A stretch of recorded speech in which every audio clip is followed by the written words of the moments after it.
आज आश्विन शुक्ल पक्ष मूलाष्टमी अर्थात पार्वणर प्रथम पर्व।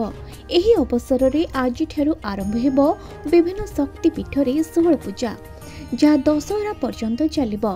भाद्रव शुक्ल अष्टमी ठारू पूर्णमी पर्यंत देवी दक्षिण कड़माड़ी शयन करिथांती। भाद्रव पूर्णमी दिन तांकर पार्श्व परिवर्तन होइथाय।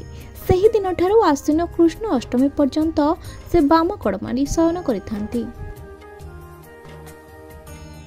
अष्टमी दिन देवी निदर उठी थांती। से दिन तांकर सहस्र कुंभाभिषेक करा जाई 16 दिन व्यापी दुर्गा पूजार आरंभ होता है। 16 दिन व्यापी एही पूजा व्यतीत देवी दुर्गांकर 9 दिन 5 दिन 3 दिन और 2 दिन व्यापी पूजार विधि मध्य रही। जो व्यक्ति माने एही सब पूजा विधि कौनसी गोटे भी न करि पारंती तांको पई एक दिन पूजार विधि मध्य रही।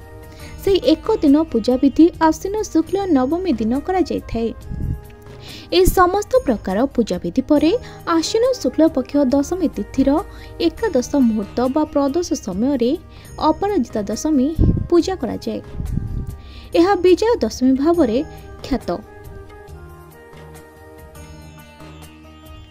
देवी दुर्गांकर 16 दिन व्यापी पूजा होउची सबुठारु गुरुत्वपूर्ण। यार मूल तिथि होउची आश्विन कृष्ण अष्टमी तिथि। एही तिथि होउची 16 दिन व्यापी देवी पूजार मूल तिथि, सेथिपाई यार नाम मूलाष्टमी। सेहीपरि श्रीमंदिर मध्य अनुष्ठित हेबो सहस्र कुंभाभिषेक नीति। श्रीक्षेत्र अधिष्ठात्री देवी माँ विमलांक पीठरे आरंभ हेबो 16 दिनात्मक पूजा। एही अवसर रे श्रीमंदिर पालित हेबो दुर्गा माधव उपासना। सेहीपरि एही तिथि रे गजपति श्रीनगर रे श्रोत्रिय ब्राह्मण मानकु वरण करा जाय। राजगुरु पुरोहित को गजपति महाराज श्रीहस्त छुआ गुआ नड़िया प्रदान करिवे। गजपति प्रतिनिधि भाव में राजगुरु ए गुआ नड़िया ब्राह्मण मानकु देई वरण करिवे।